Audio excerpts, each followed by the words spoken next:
Hello student, class 10 science का question paper solve कर रहे हैं।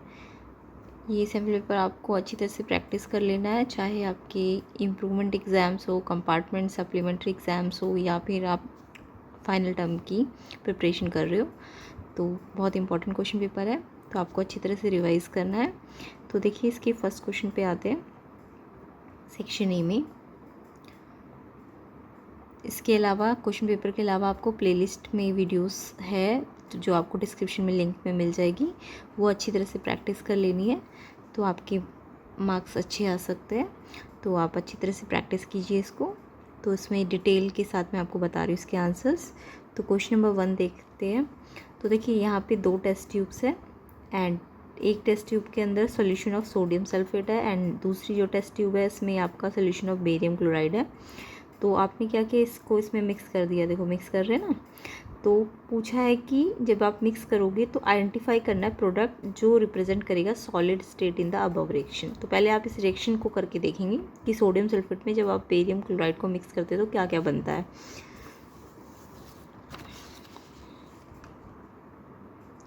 तो देखिए, सोडियम सल्फेट का फॉर्मूला होता है Na2SO4 और बेरियम क्लोराइड का फॉर्मूला है बेरियम क्लोराइड BaCl2। अब आपको पता है यहाँ पे देखो सोडियम का आयन है और यहाँ पे बेरियम का आयन है। तो जब भी इसके पास इसका आयन होगा और इसके पास इसका आयन होगा तो डबल डिस्प्लेसमेंट रिएक्शन होगा, यानी कि Na के पास तो Cl आयन चला जाएगा, जो Ba का आयन Cl था वो Na के पास आ जाता है, NaCl बन जाएगा। और बेरियम के पास ये जो सल्फेट है जो Na के पास था वो Ba के पास चला जाता है। तो डबल डिस्प्लेसमेंट रिएक्शन कहते हैं, यानी आयन्स का एक्सचेंज हो गया। Na का आयन ये जो था ये बेरियम के पास चला जाएगा और Ba का जो आयन था वो सोडियम के पास चला जाएगा। ठीक है, तो यहाँ पे आपको पता होना चाहिए जो बेरियम सल्फेट बनता है ना, ये वाइट प्रेसिपिटेट बनता है इस रिएक्शन में डबल डिस्प्लेसमेंट में। तो प्रेसिपिटेट मतलब सॉलिड स्टेट होती है, ठीक है, जो सोल्यूशन से बाहर आ सकती है। ये एक्वस फॉर्म में ही रहेगा NaCl। देखो पहले दोनों ही एक्वस थे, पर जब बेरियम सल्फेट बन जाएगा तो वो सॉलिड फॉर्म में आ जाएगा, जबकि NaCl एक्वस सोल्यूशन में ही रहेगा। तो ये सोल्यूशन से क्या आ सकता है, बाहर आ सकता है। तो इसका कलर भी पूछते हैं कई बार, तो ये वाइट प्रेसिपिटेट बनता है। तो इन्होंने यही पूछा है कि जो प्रोडक्ट सॉलिड स्टेट में बना। तो देखो प्रोडक्ट तो आपके पास 2 बने हैं, बट ये एक्वस फॉर्म में है, तो ये आपका प्रेसिपिटेट है, ये सॉलिड फॉर्म में होगा। तो बेरियम सल्फेट। तो ऑप्शन नंबर देखो कौन सा है इसमें। ए ऑप्शन है बेरियम क्लोराइड, बी है barium sulphate, sodium chloride, sodium sulphate. तो देखो प्रोडक्ट में तो ये बेरियम सल्फेट और NaCl है ना। तो बेरियम सल्फेट और NaCl में से ये प्रेसिपिटेट है, ये आपका सॉलिड फॉर्म है। तो बेरियम सल्फेट बी ऑप्शन आपका आंसर होगा। बेरियम सल्फेट क्या होगा, सॉलिड स्टेट में होगा। ठीक है, तो बी इसका आंसर है। तो ये डिटेल में आपको समझ आ गया होगा। नेक्स्ट क्वेश्चन कर लेते हैं। Question number 2, the colour of the solution observed after 30 minutes of placing zinc metal to copper sulphate solution. तो जब भी आपके केमिस्ट्री के ना कुछ इस टाइप के क्वेश्चन होते हैं ना, तो आप रिएक्शंस को लिखा कीजिए ताकि आपको उसका आंसर मिल सके। तो देखिए, आपको क्या बोला है, जिंक मेटल में आपने क्या मिक्स किया है, कॉपर सल्फेट, मतलब जिंक मेटल को आपने कॉपर सल्फेट सोल्यूशन में मिक्स कर दिया है। तो उसके बाद 30 मिनट के बाद क्या कलर चेंज होगा सोल्यूशन का। तो पहले तो रिएक्शन करके देखते हैं। जिंक मेटल में हमने क्या किसको मिलाया, कॉपर सल्फेट, यानी आपके पास कॉपर सल्फेट का सोल्यूशन था।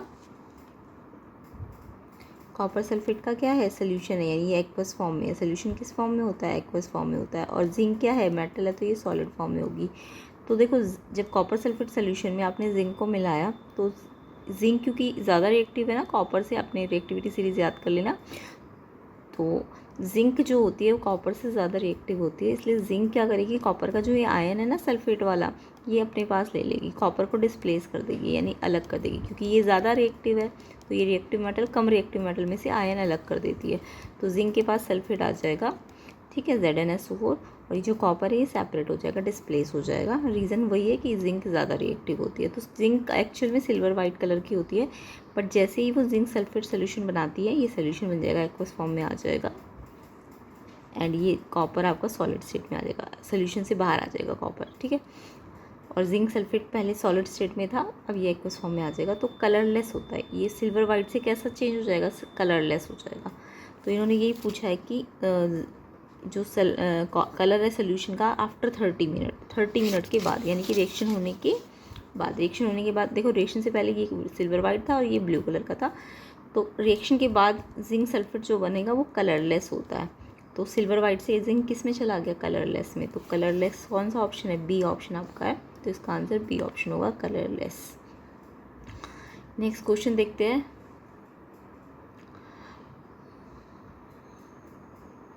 Mild non corrosive basic salt is, आपको पता है सॉल्ट 3 टाइप्स के होते हैं, एक न्यूट्रल सॉल्ट होता है, एक एसिडिक सॉल्ट होता है और एक बेसिक सॉल्ट होता है। तो मैं कुछ इंपॉर्टेंट वीडियोस है जो सॉल्ट से रिलेटेड होगी, आपके प्रीवियस ईयर के जो क्वेश्चंस है, क्वेश्चन पेपर्स है, उनमें सॉल्ट के बहुत सारे क्वेश्चंस आए थे, तो वो मैं वीडियोस प्लेलिस्ट में डाल दूँगी, तो उनको आप ज़रूर देखिए। वहाँ पे सॉल्ट की डिटेल वीडियोस भी है, टाइप ऑफ सॉल्ट्स के, तो वहाँ पे आपको और डिटेल में समझ आ जाएगा। तो अभी फ़िलहाल इसको समझ लेते हैं। तो बेसिक सॉल्ट पूछा है, तो देखो सॉल्ट मैंने अभी आपको बताया, सॉल्ट आपके 3 टाइप के होते हैं। एक न्यूट्रल सॉल्ट होता है, न्यूट्रल, एक होता है बेसिक सॉल्ट और एक होता है एसिडिक सॉल्ट। ठीक है, न्यूट्रल सॉल्ट तो जब दोनों स्ट्रॉन्ग होंगे, स्ट्रॉन्ग एसिड होगा और स्ट्रॉन्ग बेस होगा तब बनता है। और बेसिक सॉल्ट जब स्ट्रॉन्ग बेस होगा और वीक एसिड होगा, वीक एसिड होगा, वीक एसिड और स्ट्रॉन्ग बेस होगा, क्योंकि बेसिक सॉल्ट है ना, तो बेस स्ट्रॉन्ग होना चाहिए। और एसिडिक जब सॉल्ट होता है तो एसिड स्ट्रॉन्ग होगा, स्ट्रॉन्ग एसिड होगा, बट वीक बेस होगा, वीक बेस होगा। ठीक है, तो आपको क्योंकि बेसिक सॉल्ट बोला है, तो आपका बेसिक सॉल्ट का मतलब ये होगा, है ना, वीक एसिड और स्ट्रॉन्ग बेस। तो आपको बेस स्ट्रॉन्ग लेना है। तो देखो यहाँ पे NaCl में अगर देखो तो NaCl जो सॉल्ट है उसमें देखो Na और Cl, देखो Na में OH दे दो और इसमें HCl H दे दो, तो इसमें कौन कौन से सॉल्ट है, इस सॉल्ट में कौन कौन से एसिड और बेस है, एक तो HCl एसिड है और NaOH बेस है, तो ये तो दोनों ही स्ट्रॉन्ग है ना। तो ये जो सॉल्ट है NaCl वो तो आपका न्यूट्रल सॉल्ट होगा, है ना। वो कैसा सॉल्ट होगा, न्यूट्रल, क्योंकि उसमें दोनों एसिड भी स्ट्रॉन्ग है और बेस भी स्ट्रॉन्ग है, क्योंकि बेस कौन सा है, NaOH है, और एसिड कौन सा है, HCl है, दोनों ही स्ट्रॉन्ग होते हैं। ठीक है, तो ये तो आपका सॉल्ट नहीं हो सकता, बेसिक सॉल्ट नहीं हो सकता। इसके अलावा जो कैल्शियम हाइड्रोक्साइड है वो तो आपका बेस होता है, ये तो आपने पढ़ा हुआ ना, वो सॉल्ट नहीं होता, वो बेस होता है, कैल्शियम हाइड्रोक्साइड, इसको हम स्लेट लाइम भी कहते हैं। ठीक है, तो ये तो आपका बेस है, ना कि सॉल्ट। NaCl सॉल्ट है, NaOH भी आपका बेस है, वो सॉल्ट नहीं है। ठीक है, तो A और C तो आपके ऑप्शन हो ही नहीं सकते, क्योंकि ये जब भी OH होता है ना, तो यानी ये सॉल्ट नहीं है, ये बेस है। CaOH2 NaOH ये क्या होते हैं, ये सॉल्ट बेस होते हैं। तो NaCl और NaHCO3 में आपको मालूम करना है कि कौन सा सॉल्ट बेसिक है। तो मैंने अभी आपको बताया NaCl तो आपका NaOH और HCl से मिलके बना है, तो ये स्ट्रॉन्ग एसिड और ये स्ट्रॉन्ग बेस है। स्ट्रॉन्ग एसिड और स्ट्रॉन्ग बेस न्यूट्रल सॉल्ट होता है, ना कि बेसिक। तो यानी कि बचा कौन सा, NaHCO3। NaHCO3 किससे बना हुआ है, Na और देखो HCO3 है ना, तो ये NaOH, एक तो NaOH से बना हुआ है, ठीक है, और साथ में यहाँ पे CO2 भी मिक्स हुआ है। ठीक है, और CO2 कैसा होता है, एसिड होता है। ठीक है, समझ आया। नॉन मेटेलिक सॉल्ट कैसे होते हैं, एसिडिक होते हैं। तो ये एसिड और ये बेस है, तो आपका NaOH CO3 क्या होगा, ये एक माइल्ड बेसिक सॉल्ट होगा। ये सॉल्ट है और कैसा है, माइल्ड है, ये बहुत ज़्यादा मतलब स्ट्रॉन्ग सॉल्ट नहीं है, ये माइल्ड सॉल्ट है, बट बेसिक नेचर का। रीज़न क्या है, क्योंकि इसके पास जो बेस है ना NaOH, वो कैसा बेस है, वो स्ट्रॉन्ग बेस है।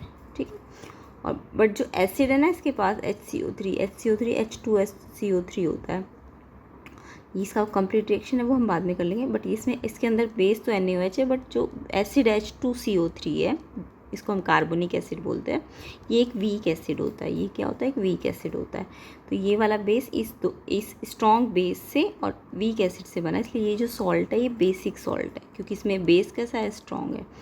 तो आपको क्योंकि ऑप्शंस में दिख रहा था कि 2 ऑप्शन तो आपके बेस वाले हैं, एक तो कैल्शियम हाइड्रोक्साइड एक बेस है, NaOH भी बेस है, तो ये तो सॉल्ट है नहीं, दोनों के दोनों। तो बचे कौन से, NaCl और NaHCO3। NaCl आपका न्यूट्रल सॉल्ट होता है, तो ये NaHCO3 जो है ये स्ट्रॉन्ग बेस से बना है और वीक एसिड से बना है, इन दोनों से बना है। तो इसलिए ये कैसा सॉल्ट होगा, क्योंकि स्ट्रॉन्ग बेस है ना, स्ट्रॉन्ग बेस का मतलब बेसिक सॉल्ट होगा।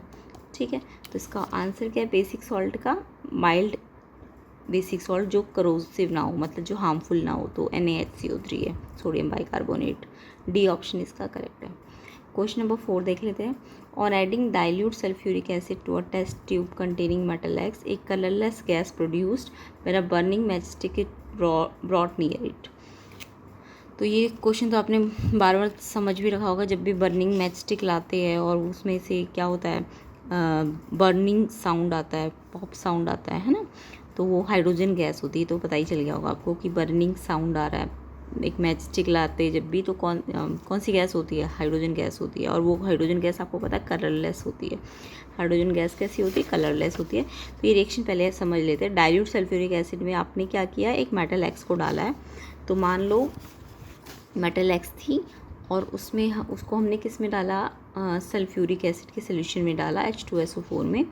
तो वो देखो, अगर वो मेटल है तो वो क्या करती है, हाइड्रोजन रिलीज़ करती है ना। मेटल का काम क्या है, एसिड के साथ हाइड्रोजन को रिलीज़ करना, क्योंकि बोला भी है क्वेश्चन में कि एक गैस रिलीज़ हुई है, कलरलेस गैस। तो मेटल है अगर और एसिड है, तो मेटल एसिड में से कौन सी गैस रिलीज़ करेगी, क्योंकि एसिड के पास H होता है ना, तो ये H2 गैस रिलीज़ करेगी जो कि कलरलेस होगी और जो मैचस्टिक लाने पे पॉप साउंड देगी। तो वो मेटल कौन सी हो सकती है, एक्चुअल में मेटल कौन सी हो सकती है जो H2 को अलग कर सके। H2 को कौन सी मेटल अलग करेगी, जो रिएक्टिव मेटल होगी, तभी तो वो डिस्प्लेस कर पाएगी, H2 को अलग कर पाएगी। अगर ये लेस रिएक्टिव होगी लाइक कॉपर, तो ये डिस्प्लेस नहीं कर पाएगी, यहाँ पे रिएक्शन नहीं होगा, नो रिएक्शन। तो यानी ये X तभी SO4 को अपने पास ले पाएगा जब ये ज़्यादा रिएक्टिव होगा, है ना। H2SO4 में से SO4 को कब लेगा, ये डिस्प्लेस कब करेगा, और H2 को अलग कब करेगा, जब ये जो मेटल है ये ज़्यादा रिएक्टिव होगी। तो इन चारों मेटल में से देखो, सोडियम, जिंक, कॉपर और सिल्वर। कॉपर और सिल्वर होगा ना अगर X, तो यहाँ रिएक्शन ही नहीं होगा, नो रिएक्शन। अगर यहाँ कॉपर या सिल्वर हो तो ये रिएक्शन होगा ही नहीं, क्योंकि वो H2 को डिस्प्लेस कर ही नहीं पाएगी। हाँ, सोडियम और जिंक दोनों कर पाएंगे ये रिएक्शन, बट इन्होंने पूछा कि कौन सी गैस है जो मेटल एक्स हो सकती है। तो देखो, सोडियम जिंक वैसे तो दोनों हो सकती है, बट सोडियम क्योंकि ज़्यादा रिएक्टिव है, तो इसलिए एक्स की जगह यहाँ पे क्या रखना पड़ेगा, हमको सोडियम रखना पड़ेगा। और सोडियम क्या करेगा, H2SO4 में से SO4 को अपने पास ले लेगा और ये जो H2 गैस है इसको अलग कर देगा, ठीक है। तो यानी कि मेटल कौन सी होगी, सोडियम। कॉपर और सिल्वर तो बिल्कुल भी नहीं हो सकती, क्योंकि वो तो बहुत कम रिएक्टिव होती है, ठीक है। तो वैसे तो सोडियम और जिंक दोनों डिस्प्लेस कर देगी हाइड्रोजन, बट ज़्यादा रिएक्टिव क्योंकि सोडियम, तो आंसर सोडियम होगा, ये ऑप्शन।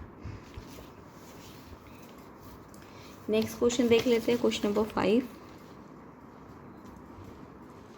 देखो, यहाँ पे आपको सोडियम ऑक्साइड का करेक्ट फॉर्मूला बताना है। तो सोडियम ऑक्साइड क्योंकि एक आयनिक कंपाउंड होता है ना, यानी कि सोडियम और ऑक्साइड, देखो सोडियम और ऑक्सीजन से बना है ना सोडियम ऑक्साइड। तो सोडियम मेटल है और ऑक्साइड क्या है, नॉन मेटल है ना। तो मेटल और नॉन मेटल से जो बॉन्ड बनते हैं वो कैसे बॉन्ड होते हैं, आयनिक बॉन्ड होते हैं। अब इसको बनाने का फॉर्मूला आपको आना चाहिए सोडियम ऑक्साइड का। तो आपको पता होना चाहिए, जो आपका सोडियम होता है और ऑक्सीजन होता है, सोडियम का एटॉमिक नंबर 11 होता है। तो इसका कॉन्फ़िगरेशन करोगे तो 281 होगा। पहले शेल में 2 आता है, दूसरे शेल में मैक्सिमम 8 आता है, तो 10 हो गए और एक बचेगा तो 11 हो जाएंगे, है ना। अब ऑक्सीजन का एटॉमिक नंबर 8 होता है, ये याद कर लेना। तो यहाँ पहले शेल में 2 आएगा तो बचे कितने, 6, तो वो सेकंड शेल में चले जाएंगे। तो इसका जब मैं लुईस डॉट स्ट्रक्चर बनाऊंगी Na का, तो लुईस डॉट स्ट्रक्चर में Na का सिंबल लिखो सोडियम का, और इसके लास्ट में कितना है, 1 वैलेंस इलेक्ट्रॉन है। जितना वैलेंस इलेक्ट्रॉन होगा उतना डॉट लग जाएगा। इस ऑक्सीजन के लास्ट में देखो कितने हैं, लास्ट में 6 है ना, यानी इसके वैलेंस इलेक्ट्रॉन 6 है, तो इसके कितने डॉट बनेंगे, 6 डॉट बनेंगे। अब आप चाहो तो इनके डॉट को, इसको डॉट दिखा दो, इसको क्रॉस दिखा सकते हो। तो जब भी कोई मेटल होती है उसका एटॉमिक नंबर अगर आपको पता है, तो उसका लास्ट में जो कॉन्फ़िगरेशन पे लास्ट में जो नंबर आता है ना, उतने उसके पास डॉट आ जाते हैं। इसके पास लास्ट में 6 है तो 6 डॉट आ जाएंगे, इसमें लास्ट में 1 है तो 1 डॉट आ जाएगा। अब देखो, सोडियम के पास ऑक्टेट कंप्लीट हो सकता है अगर इसका 1 यहाँ से चला जाए, ठीक है। तो ये 1 अगर हटा देता है तो ये 10 यानी ऑक्टेट कंप्लीट कर देगा। लेकिन फिर ये Na क्योंकि 1 हटा चुका है ना, तो ये Na प्लस हो जाएगा, ठीक है। ऐसी ऑक्सीजन के पास देखो 2 और 6 8 है। अगर यहाँ पे 6 की जगह 8 हो जाए ना यहाँ पे, तो इसका ऑक्टेट कंप्लीट हो जाएगा। तो यानी से 2 किसी से लेने पड़ेंगे। तो अगर 2 किसी से लेने पड़ेंगे तो इसमें अगर ये 6 की जगह 8 कर लेता है लास्ट में, तो ये इसको 2 उधार लेने पड़ेंगे ना, तो इसमें 2 माइनस चार्ज आ जाएगा क्योंकि इसने 2 किसी से उधार लिए। तो फिलहाल हमें इसको देखना है Na और ऑक्सीजन को। तो देखो Na के लास्ट में 1 है तो 1 डॉट लगा देना है, और ऑक्सीजन के लास्ट में 6 है तो 6 डॉट लगा देने हैं। अब क्योंकि Na के पास एक एक्स्ट्रा है तो ये एक हटाना है, तभी ये इसका ऑक्टेट क्या हो सकता है, कंप्लीट हो सकता है। तो ये अपना 1 डॉट ना इसको दे देगा, इस ऑक्सीजन को, ठीक है। अब लेकिन इस ऑक्सीजन को तो कितने डॉट की ज़रूरत है, 2 डॉट की ज़रूरत है, ताकि इसका 8 यहाँ पे कंप्लीट हो जाए, क्योंकि 6 थोड़ी ना देगा ये किसी को, 2 किसी से ले लेगा, क्योंकि इसके पास 1 है तो ये 7 नहीं ले पाएगा, तो ये 1 अपना देगा। तो मेटल क्या करती है, अपने इलेक्ट्रॉन दे देती है, ठीक है। ये मेटल है तो इलेक्ट्रॉन देगी, और ये नॉन मेटल है तो ये इलेक्ट्रॉन एक्सेप्ट करेगी, यानी कि 6 थोड़ा ना देगा किसी को, 2 किसी से ले लेगी उधार। तो यानी इसके पास 1 था तो इसने 1 दे दिया, लेकिन इसके पास, इसको तो 2 की ज़रूरत है ना, इसके पास तो 2 2 4 2 6 1 7 आए हैं, तो 2 बनाने के लिए इसको एक और Na की हेल्प लेनी पड़ेगी। तो एक Na के पास 1 अपना और डॉट होगा, तो ये भी यहाँ चला जाएगा। अब देखो 2 Na ने मिलके 1 ऑक्सीजन को 2 क्या दे दिए, डॉट दे दिए, अपने जो डॉट थे वो यहाँ मिल गए। तो देखो Na में ने तो 1 डॉट दिया ना, तो 1 प्लस का चार्ज आएगा, बट कितने Na ने दिया है, 2 Na ने दिया है, ठीक है। और इनके डॉट तो हट चुके हैं ना, लेकिन ऑक्सीजन के कितने डॉट थे, 6 तो उसके खुद के डॉट थे, और 2 उसने क्या करे, उधार ले लिए इससे, एक इससे उधार लिया, एक इससे। तो जब 2 उधार लिए तो इस पर 2 माइनस का चार्ज आएगा, बट एक ही ऑक्सीजन ने लिया ना, तो यहाँ 2 नहीं आएगा आगे। तो आप देखो इसमें से कौन सा है जो इस सिंबल से रिप्रेजेंट हो रहा है। Na2 प्लस नहीं, Na ने तो 1 ही दिया है ना, तो Na2 प्लस तो हो ही नहीं सकता, ये तो गलत है। Na प्लस ठीक है, ये Na का प्लस है, और कितने Na, 2, यस ये वाला। और ऑक्सीजन के देखो 8 डॉट आ गए, बट 2 माइनस का चार्ज लग गया, ये ठीक है, बी ऑप्शन आपका ठीक है। बट ये सी और डी भी देख लेते हैं, ये क्यों गलत है, क्योंकि Na प्लस में 2, ये तो ठीक है, Na प्लस के 2, बट यहाँ पे ऑक्सीजन का अगर देखो तो ऑक्सीजन के 8 डॉट बना के ना उन्होंने -1 चार्ज लगा लिया है। ऑक्सीजन ने 1 थोड़ी ना लिया है, एक ऑक्सीजन ने कितने लिए, 2 लिए, तो 2 माइनस चार्ज लगना चाहिए, जबकि इन्होंने 1 माइनस चार्ज लगाया, तो ये गलत है। इसका वाला देख लेते हैं, Na में +1, ये ठीक है, Na में +1 है, ऑक्सीजन में 2 माइनस है, बट यहाँ पे एक ही Na है, यहाँ पे एक Na थोड़ी ना है, यहाँ तो 2 Na आए, इसलिए 2 यहाँ लगा है, तो ये भी गलत है। तो यानी बी ऑप्शन आपका इसका करेक्ट है। तो ये आपको बनाना समझ आ गया होगा कैसे बनाया जाता है आयनिक बॉन्ड, ठीक है। तो पहले इसके लुईस डॉट स्ट्रक्चर बनाने के लिए इसका कॉन्फ़िगरेशन करना पड़ेगा, जितने डॉट लास्ट में होंगे उतने यहाँ लगा देने हैं, इस पर भी और इस पर भी। अब इसको 2 की ज़रूरत है, इसने तो 1 ही दिया, तो 1 और लेना पड़ेगा, तो इसने 1 ने तो 1 ही दिया ना, 1 प्लस का चार्ज, कितनों ने मिलके दिया, 2 ने मिलके दिया। और एक ऑक्सीजन ने कितने लिए, 2 लिए, तो 2 माइनस, एक ही ऑक्सीजन ले ली, तो 1 को यहाँ लिखो या मत लिखो। और इसने, क्योंकि इसके डॉट तो हट गए दोनों, तो इसमें से तो कोई डॉट नहीं आएगा, बट इसके पास 6 थे और 2 और आ गए, तो 8 दिखाने पड़ेंगे आपको। तो इस पर ऐसे करके इन करके आप लगा सकते हो, ठीक है। तो ये बी ऑप्शन इसका करेक्ट होगा। नेक्स्ट क्वेश्चन देख लेते हैं। An element with atomic number dash will form a basic oxide. एक एलिमेंट जिसका एटॉमिक नंबर कितना होगा, जिसका जो क्या बनाएगा, बेसिक ऑक्साइड बनाएगा। अब आपको पता होना चाहिए कि बेसिक ऑक्साइड एक्चुअल में मेटल के ऑक्साइड्स होते हैं। मेटलिक ऑक्साइड जो होते हैं, यानी कि जो मेटल के ऑक्साइड होंगे, लाइक Na का ऑक्साइड Na2O, या कैल्शियम का ऑक्साइड हो गया CaO, है ना। ये जो मेटल ऑक्साइड होते हैं ना, ये एक्चुअल में बेसिक होते हैं। और नॉन मेटल के जो ऑक्साइड होते हैं ना, लाइक CO2, सी के नॉन मेटल, उसका जो ऑक्साइड है CO2, ये कैसा होता है, एसिडिक होता है, ये याद रखना। नॉन मेटल के ऑक्साइड एसिडिक होते हैं और मेटल के ऑक्साइड बेसिक ऑक्साइड होते हैं, ये आपको याद रखना है। तो बेसिक ऑक्साइड है तो मेटेलिक ऑक्साइड होना चाहिए। अब आपको पता होना चाहिए मेटल जो होता है वो इलेक्ट्रोपॉजिटिव होता है, यानी कि इसके लास्ट में या तो 1 नंबर होगा, या 2 होगा, या 3 होगा। और जो नॉन मेटल होता है उसके लास्ट में या तो 4 होगा, या 5 होगा, या 6 होगा। तो आप अगर कॉन्फ़िगरेशन को देखें, देखो यहाँ 7 है तो कॉन्फ़िगरेशन 2 5, इसके लास्ट में 5 आ रहा है, तो ये तो नॉन मेटल है। 5 जब भी लास्ट में 5 आता है वैलेंस इलेक्ट्रॉन, तो वो आपकी मेटल नहीं होती, वो नॉन मेटल होती है। तो 5 तो नॉन मेटल है। 7 देखो लास्ट में, इसमें 17 में 2 8 7, तो 7 है ना लास्ट में, तो 7 वाला क्या होगा, वो भी नॉन मेटल होगा। 14 में देखो 2 8 4 4 है लास्ट में, तो ये भी नॉन मेटल होगा। 11 में देखो 2 8 1, तो 1 है लास्ट में, तो मैंने क्या कहा, जब 1 होता है लास्ट में 2 होता है या 3 होता है, वैलेंस इलेक्ट्रॉन अगर 1 2 3 होता है तो वो मेटल होती है, क्योंकि मेटल 1 2 3 इलेक्ट्रॉन को लॉस करती है। जबकि जो नॉन मेटल होती है ना 5 7 4, तो ये 5 7 4 लॉस नहीं करती, ये गेन करती है। 5 है तो 3 गेन कर लेगी, 7 है तो 1 गेन कर लेगी। तो जब भी 4 5 7 होता है या 6 होता है, लास्ट में तो नॉन मेटल होती है, और लास्ट में अगर लास्ट वाले शेल में 1 2 होता है या 3 होता है तो वो मेटल होती है, सॉरी। और ये ऊपर वाले क्या है, नॉन मेटल है। तो आपको बेसिक ऑक्साइड मैंने बताया मेटेलिक ऑक्साइड है, तो मेटल इनमें से कौन सा वाला है जिसके लास्ट में 1 है ना। तो 1 वाला कौन सा ऑप्शन है, ये 11 यानी कि एटॉमिक नंबर डी ऑप्शन इसका करेक्ट है। तो डी ऑप्शन इसका करेक्ट है।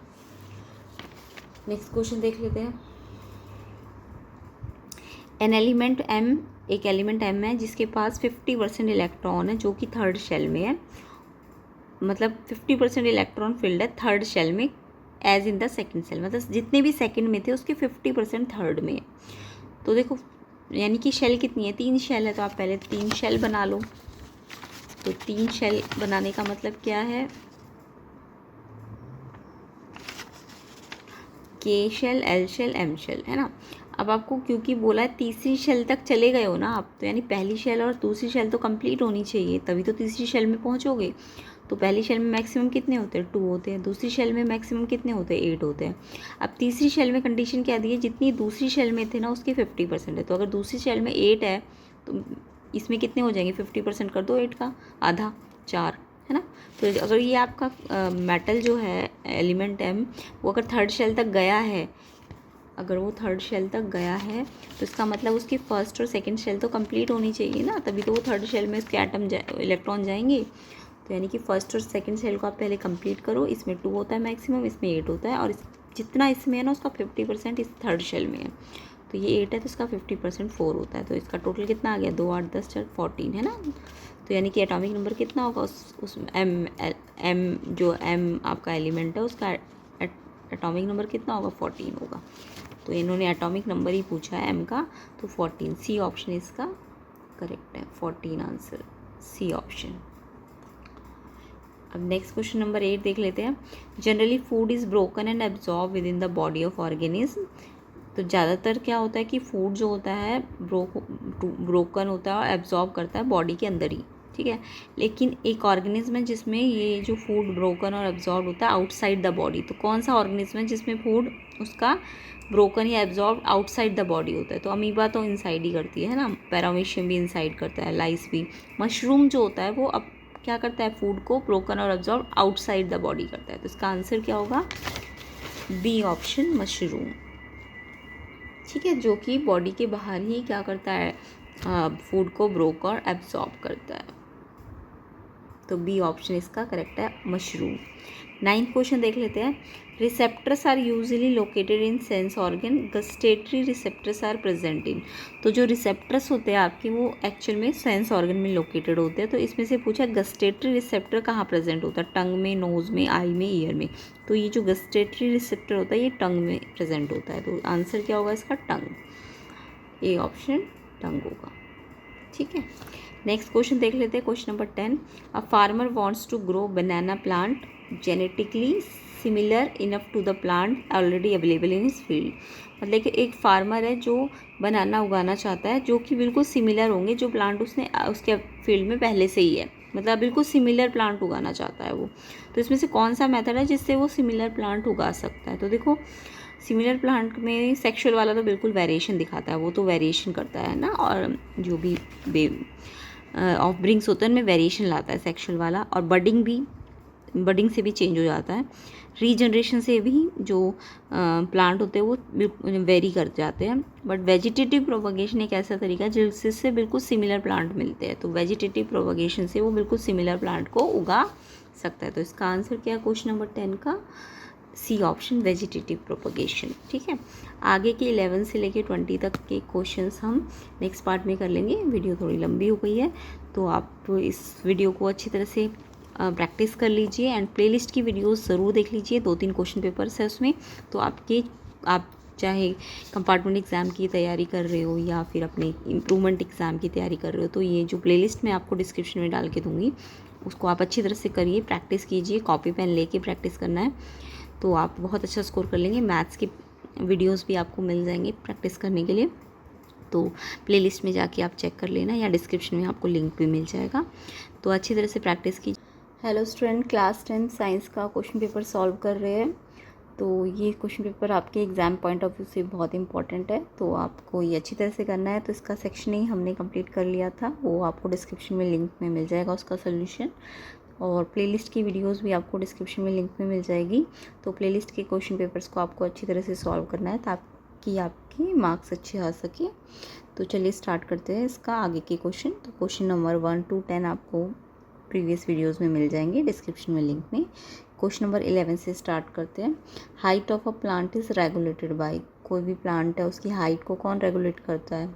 फर्स्ट है DNA which is directly influenced by growth hormone, genes which regulate the protein directly, या फिर C growth hormone under the influence of the enzymes coded by a gene, या फिर growth hormone directly under the influence of a gene.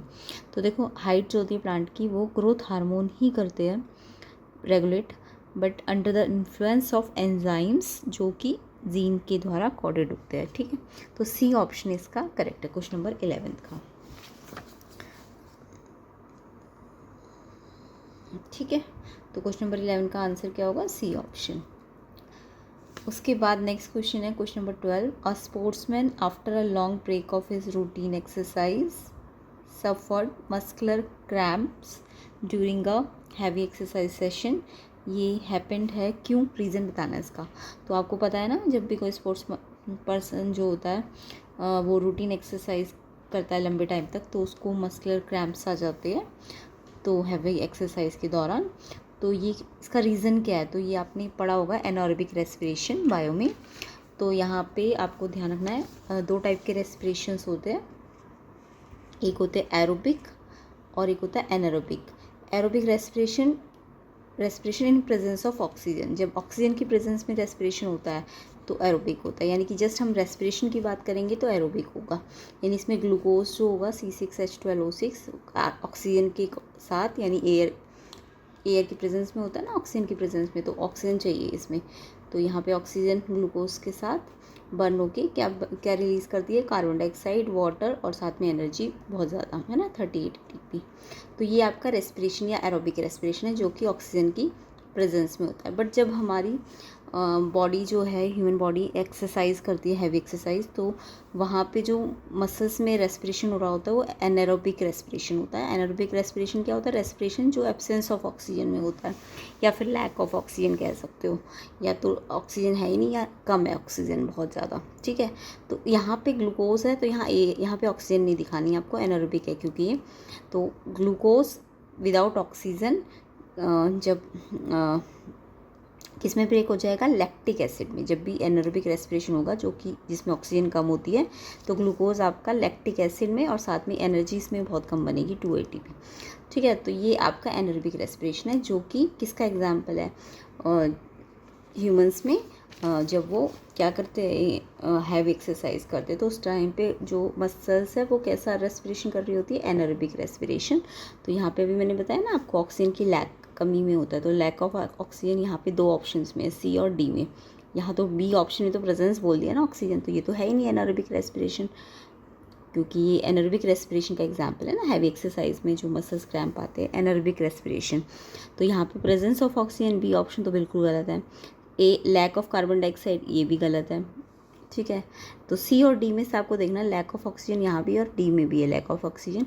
लेकिन अभी मैंने आपको बताया oxygen की कमी में तो होता है, लेकिन साथ में लैक्टिक एसिड बनता है, तो यहाँ पे सी ऑप्शन में ही लिखा है lack of oxygen and formation of lactic acid. तो मसल्स क्रैम्प किस कारण से आते हैं? तो ऑक्सीजन की कमी होती है और साथ में यहाँ पे क्या बनता है? Lactic acid. तो सी ऑप्शन इसका करेक्ट होगा क्वेश्चन नंबर 12 का। ठीक है, सी ऑप्शन। तो ये आपको मैंने एक्स्ट्रा भी बता दिया कि एरोबिक रेस्पिरेशन में क्या होता है, जब ग्लूकोज और ऑक्सीजन मिलते हैं, बर्न होते हैं, तो ये बनता है। जब भी रेस्पिरेशन हो सिर्फ तो ये लिखना है, बट एनारोबिक रेस्पिरेशन हो या मसल्स का रेस्पिरेशन हो तो आपको ये वाली इक्वेशन लिखनी है। Glucose gives lactic acid and energy, किसमें? लैक ऑफ ऑक्सीजन या एब्सेंस ऑफ ऑक्सीजन। तो यहाँ पे आपको ये पूछा था मसल्स क्रैम्प किस कारण से आते हैं? एक तो ऑक्सीजन की कमी के कारण और लैक्टिक एसिड बनने से। नेक्स्ट क्वेश्चन देखते हैं, question number 13। An object is placed in front of convex mirror, its image is form. तो एक ऑब्जेक्ट है जो कि हमने क्या रखा है, कॉन्वेक्स मिरर के फ्रंट में रखा है और इमेज बतानी है कैसी बनेगी। तो आपको पता होना चाहिए जो कॉन्वेक्स मिरर होता है ना, 2-3 चीज़ें आपको कॉन्वेक्स मिरर के बारे में पता होनी चाहिए। कॉन्वेक्स मिरर ना हमेशा हमेशा ऑलवेज, कॉन्वेक्स मिरर हमेशा क्या करता है, ये आपको याद भी रखना है, कई बार क्वेश्चन में पूछ लेते हैं। तो convex mirror always form virtual and erect images. कैसी इमेजेस बनाता है convex mirror? Virtual and erect. और वर्चुअल इमेज आपको पता है ना, वी पॉजिटिव होगा, तो मैग्नीफिकेशन भी इसका पॉजिटिव होता है।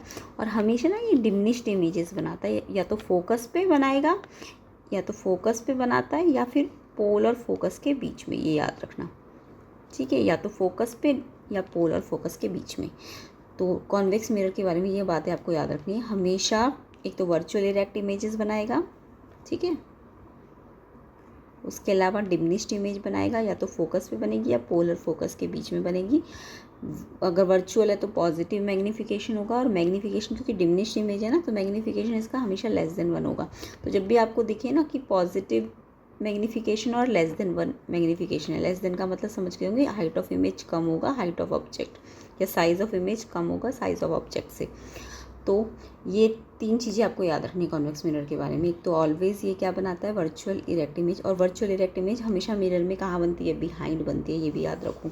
वर्चुअल इमेज कहाँ पे बनेगी, बिहाइंड। तो जहाँ भी वर्चुअल होता है ना मिरर में, तो वहाँ पे बिहाइंड वर्ड याद रखना, ठीक है। और साथ में डिमिनिश्ड इमेज बनाएगा, या तो फोकस पे बनेगी या पोलर फोकस के बीच में।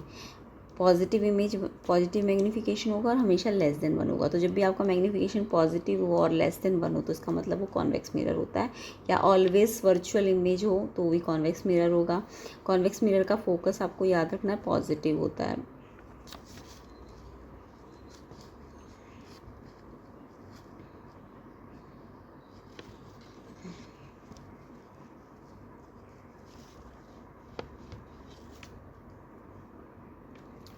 ठीक है, तो ये अगर आपको चीज़ें याद है तो इसमें से बहुत सारे क्वेश्चन बनते हैं। कॉन्वेक्स मिरर को हम रियर व्यू मिरर में यूज़ करते हैं, रियर व्यू मिरर में, क्योंकि ये डिमिनिश्ड इमेज बनाता है, वाइड व्यू देता है। तो अब आप क्वेश्चन में पूछा है कि जो कॉन्वेक्स मिरर है उसकी इमेज कैसी बनेगी। तो अभी मैंने आपको बताया ना, फ्रंट में तो बनेगी नहीं, इन फ्रंट ऑफ मिरर बोल रहा है, जबकि मैंने अभी आपको बताया वर्चुअल इमेज बनती है हमेशा, तो वो बिहाइंड द मिरर बनती है, बिहाइंड द मिरर। तो यानी कि जितने भी आपके फ्रंट वाले हैं कि इमेज जो है इसकी फ्रंट ऑफ मिरर बनेगी। यहाँ भी ऑप्शन ए में भी फ्रंट ऑफ द मिरर लिखा है, ऑप्शन बी में भी in front of the mirror बोला है, ऑप्शन सी में भी इन फ्रंट ऑफ मिरर बोला है। यानी ये 3 ऑप्शन तो बिल्कुल गलत है, क्योंकि कॉन्वेक्स मिरर फ्रंट में तो इमेजेस बना ही नहीं सकता है, वो हमेशा कैसी वर्चुअल इमेजेस बनाएगा, और जो कि हमेशा बिहाइंड द मिरर बनती है, ठीक है। यानी कि तीनों ऑप्शन तो बिल्कुल गलत है, ठीक है। तो डी ऑप्शन देखो, बिहाइंड द मिरर है ना, बिहाइंड द मिरर, और इसकी पोजीशन वेरी करेगी according to object distance. Yes, बहुत दूर होगा, इन्फिनिटी पे होगा ऑब्जेक्ट तो फोकस पे बन जाएगी, है ना, और अगर इन्फिनिटी से पास पास लाते जाओगे तो पोल और फोकस के बीच में आती जाएगी, ठीक है। तो यानी कि ये वाला ऑप्शन आपका डी ऑप्शन बिल्कुल सही है। बाकी सारे ऑप्शन क्यों गलत है, क्योंकि सब में in front in front in front है, जबकि कॉन्वेक्स मिरर तो वर्चुअल इमेज बनाएगा जो कि फ्रंट में बनेगी नहीं, बिहाइंड द मिरर बनती है ना। मिरर में हमेशा जो वर्चुअल इमेज है वो बिहाइंड द मिरर बनेगी, तो ये आपको याद रखना है। तो कॉन्वेक्स मिरर क्योंकि वर्चुअल इमेज बनाता है हमेशा, तो इन फ्रंट वाले तो ऑप्शन तीनों गलत है, ए बी सी। तो डी ऑप्शन बिल्कुल ठीक है, बिहाइंड द मिरर, और वेरी करेगा ऑब्जेक्ट का कि डिस्टेंस के अकॉर्डिंग जो पोजीशन इमेज की वो वेरी करेगी। डी ऑप्शन इसका आंसर है क्वेश्चन नंबर 13 का, ठीक है। तो ये जो जितनी बातें कॉन्वेक्स मिरर के बारे में ये आपको याद रखनी है। उसके बाद नेक्स्ट क्वेश्चन नंबर 13 देख लेते हैं। इन 14 sorry, when light enters the atmosphere it strikes, when light enter the atmosphere it strikes on extremely fine particles which deflect the rays of light in all possible directions, this is due to। तो ये आपने पढ़ा होगा chapter number, आपका जो आई वाला chapter होता है, वहाँ पे आपको कुछ फिनोमेना पढ़ने को मिलते हैं, जैसे रिफ्रैक्शन, स्कैटरिंग, डिस्पर्शन, है ना। तो अगर आपको ये बोला कि लाइट एंटर कर रही है एटमॉस्फेयर में और वो फाइन पार्टिकल से स्ट्राइक करती है, उसके बाद फाइन पार्टिकल क्या करते हैं, डिफ्लेक्ट करते हैं रे ऑफ लाइट को इन ऑल पॉसिबल डायरेक्शंस। तो यहाँ पे कौन सा फिनोमेना यूज़ होता है, तो देखो अगर लाइट डिफ्लेक्ट हो रही है सारी डायरेक्शन में, यानी लाइट की क्या हो रही है, स्कैटरिंग हो रही है, सी ऑप्शन। तो जब भी लाइट फाइन पार्टिकल से टकराती है तो वो क्या करती है, स्कैटर कर जाती है। डिफ्लेक्ट करने का मतलब स्कैटर हो जाती है, ठीक है, स्प्लिटिंग हो जाती, स्कैटरिंग हो जाती है लाइट की, क्योंकि लाइट की स्कैटरिंग किस पे डिपेंड करती है, साइज़ ऑफ पार्टिकल पे। कई बार ये भी पूछते हैं स्कैटरिंग ऑफ लाइट किस पे डिपेंड करेगी, साइज़ ऑफ पार्टिकल्स पे। पार्टिकल कुछ छोटे होते हैं, कुछ बड़े होते हैं, है ना, कुछ मीडियम साइज़ के होते हैं। तो यहाँ पे फाइन पार्टिकल ने क्योंकि लाइट को हर डायरेक्शन में डिफ्लेक्ट कर दिया, तो इसका मतलब C option scattering of light है। जबकि डिस्पर्शन ऑफ लाइट तो स्प्लिटिंग ऑफ लाइट, जब लाइट स्प्लिट हो जाती है, जैसे वाइट लाइट आपको पता है 7 कलर्स में की बनी होती है, तो जब वाइट लाइट स्प्लिट हो जाएगी 7 कलर में तो उसको डिस्पर्शन कहेंगे, ठीक है।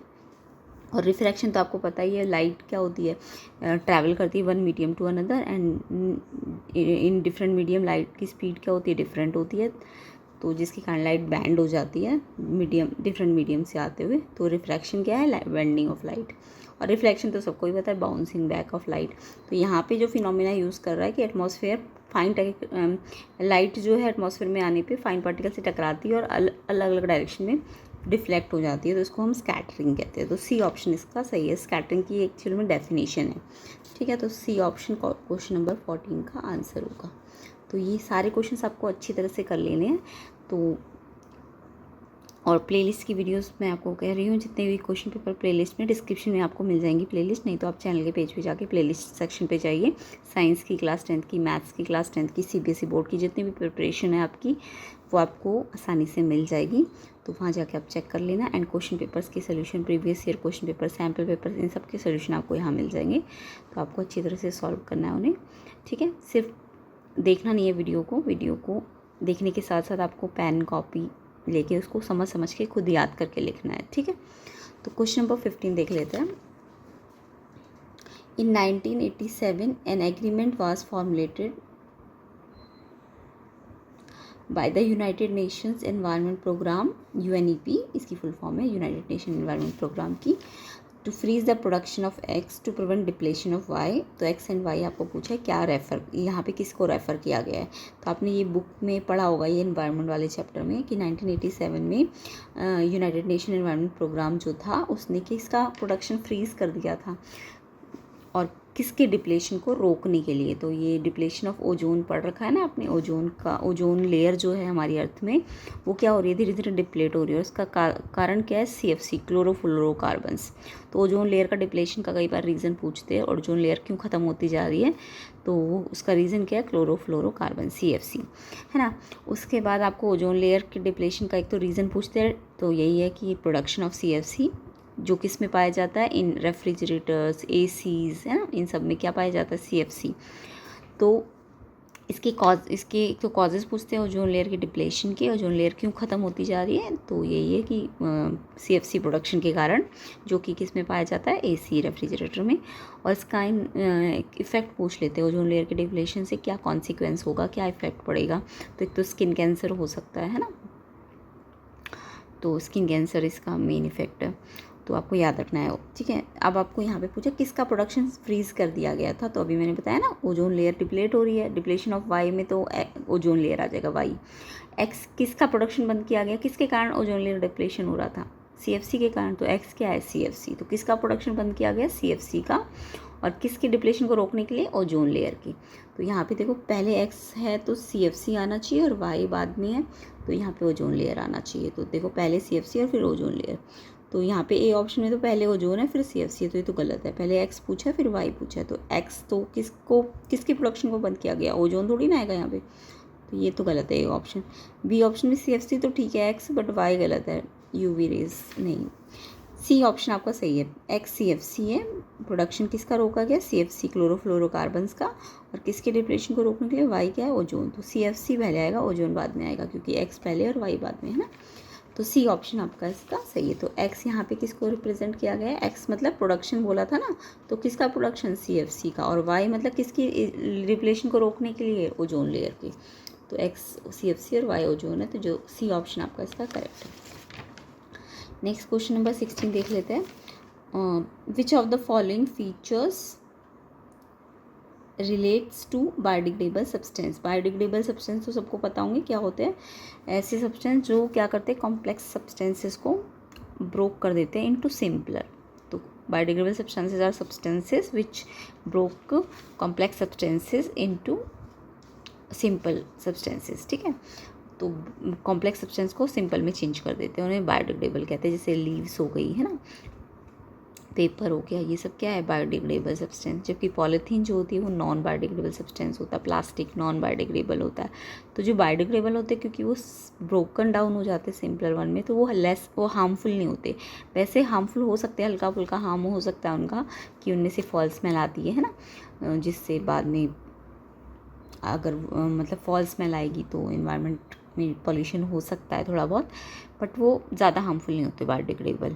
तो एक तो डिफरेंस आपको याद कर लेना है बायोडिग्रेडेबल और नॉन बायोडिग्रेडेबल में। तो बायोडिग्रेडेबल तो मैंने बता दिया, which broken down into substances which broken down into complex substances, या फिर लिखना biodegradable substances are substances which broken down complex substances into simpler.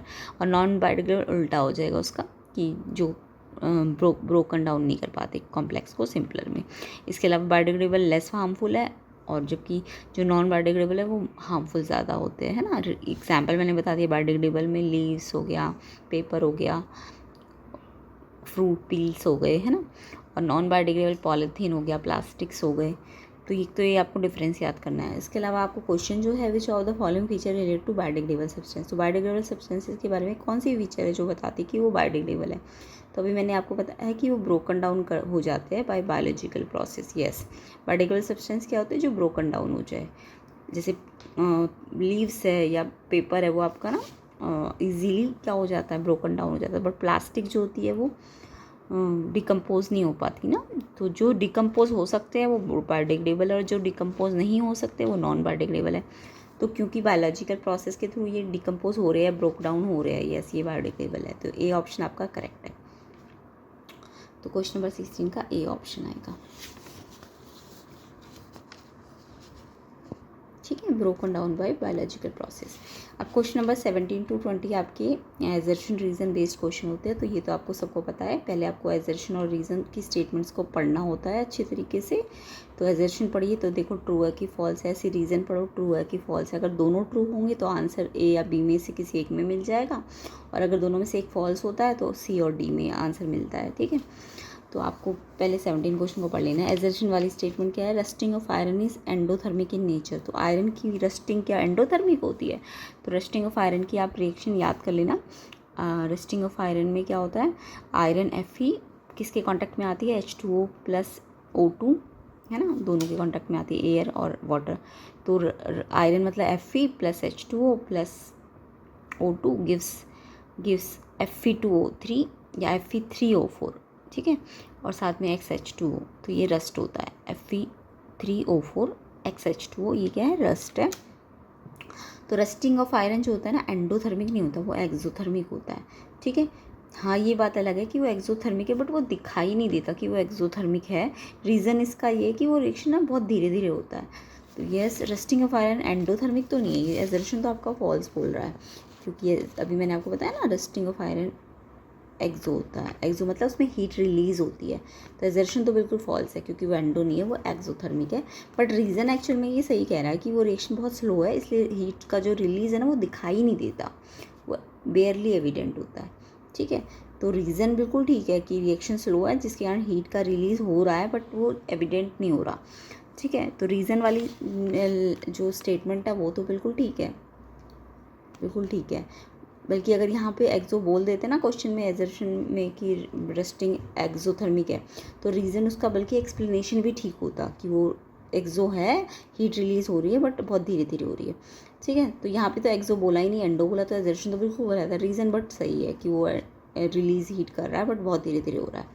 तो बट एजर्शन गलत है और रीज़न ठीक है। तो मैंने आपको बोला ना, कोई भी एक गलत होगा तो सी या डी में से आंसर होगा। तो देखो एजर्शन फॉल्स और रीज़न ट्रू, डी ऑप्शन आपका इसका करेक्ट होगा। नेक्स्ट क्वेश्चन देख लेते हैं, क्वेश्चन नंबर 18। एजर्शन की स्टेटमेंट है probability of survival of an organism produce through sexual reproduction is more than that of organism produce through asexual mode. Yes, ये ठीक है कि जब सर्वाइवल होता है, अगर सेक्सुअल रिप्रोडक्शन से कोई ऑर्गेनिज्म है तो उसका सर्वाइवल जो है ना वो ज़्यादा प्रॉबिलिटी है कि वो ज़्यादा सर्वाइव करेगा, जबकि एसेक्सुअल मोड से जो ऑर्गेनिज्म पैदा होते हैं या प्रोड्यूस होते हैं उनकी जो सर्वाइवल की पॉसिबिलिटी होती है, प्रोबेबिलिटी होती है, वो कम होती है। तो इन्होंने बोला कि सेक्सुअल वालों की ज़्यादा होती है प्रोबेबिलिटी, है ना, मोर किससे, एसेक्सुअल वालों से। ये ट्रू है, सेक्सुअल वाले जो होते हैं, सेक्सुअल रिप्रोडक्शन के थ्रू जो ऑर्गेनिज्म प्रोड्यूस होते हैं उनकी सर्वाइवल प्रोबेबिलिटी ज़्यादा होती है। तो एजर्शन तो बिल्कुल ठीक है। रीज़न कह रहा है जो वेरिएशंस है वो provide advantage to individual for survival. अब जो वेरिएशंस, अगर जितना ज़्यादा वेरिएशंस होंगे तो उसमें सर्वाइवल इंडिविजुअल्स को क्या होगा, सर्वाइवल करने में हेल्प मिलेगी। ये भी बिल्कुल ठीक है कि वेरिएशन अगर ज़्यादा है तो सर्वाइवल ज़्यादा आसानी से हो सकता है।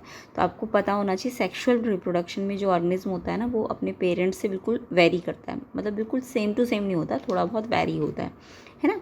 तो सेक्सुअल रिप्रोडक्शन में वेरिएशंस होते हैं, तो अगर डिफरेंस आता है सेक्सुअल और एसेक्सुअल में तो आपको पता होना चाहिए सेक्सुअल रिप्रोडक्शन में क्या होता है कि वेरिएशंस होते हैं ऑर्गेनिज्म में, जबकि एसेक्सुअल में वेरिएशन कम होते हैं।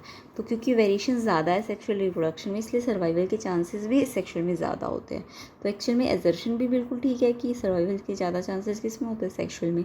और रीज़न वाली स्टेटमेंट भी सही बता रही है कि वेरिएशंस होने के कारण सर्वाइवल ज़्यादा होता है।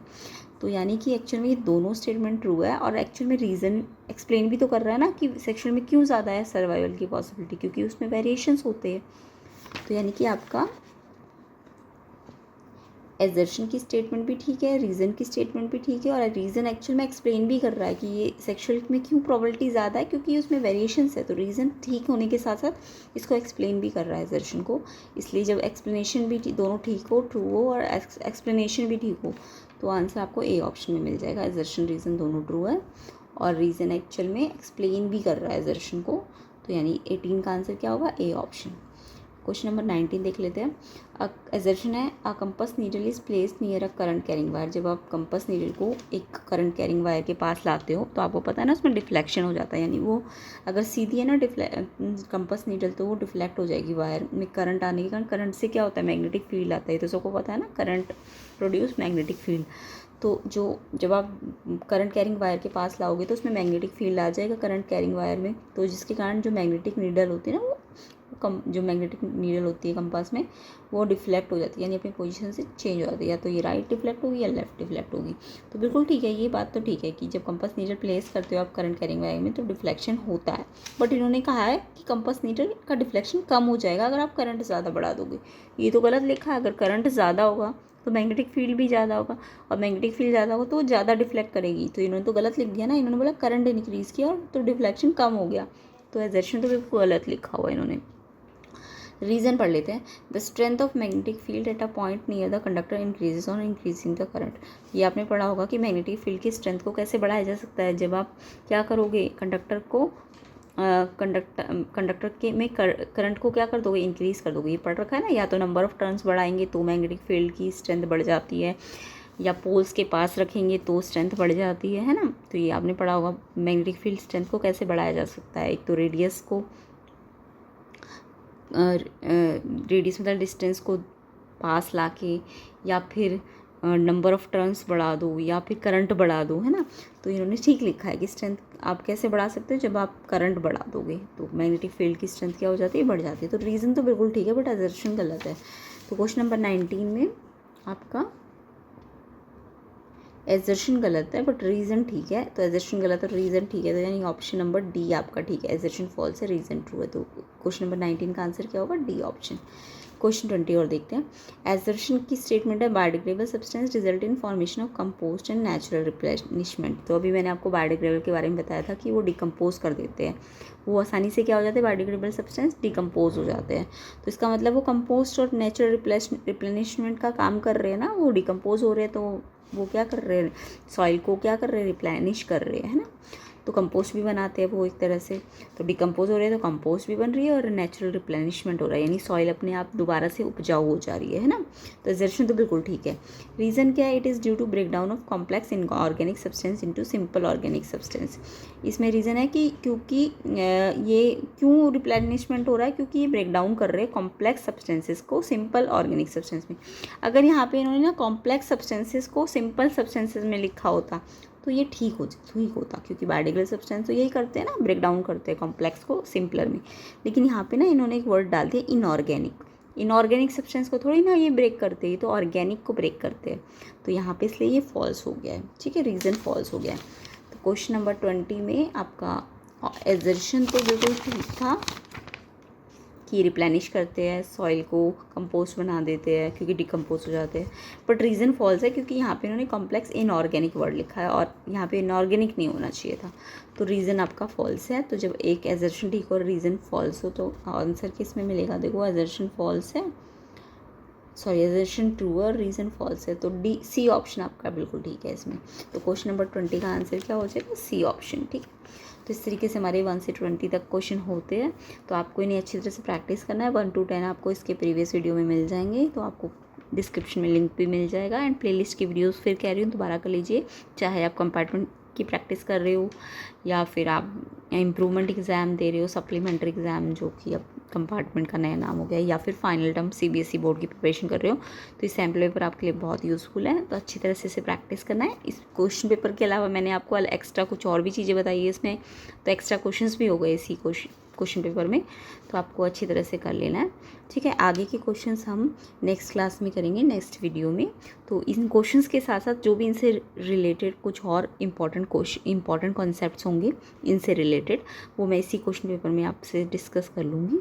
तो आपको अच्छी तरह से देखना है ताकि आपका कम से कम इसी क्वेश्चन पेपर के थ्रू 50-60% प्रैक्टिस हो जाए, ठीक है, पूरी साइंस क्लास 10th की।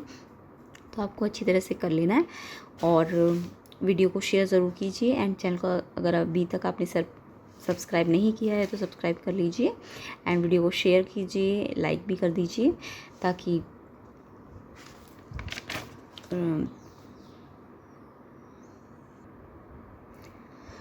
वीडियो बनाने के लिए मोटिवेशन मिले, ठीक है। तो चैनल को सब्सक्राइब ज़रूर कीजिए, वीडियो को शेयर कीजिए एंड प्लेलिस्ट की वीडियोस फिर कह रही हूँ दोबारा से एक बार आप प्रैक्टिस कर लेना जितने क्वेश्चन पेपर से।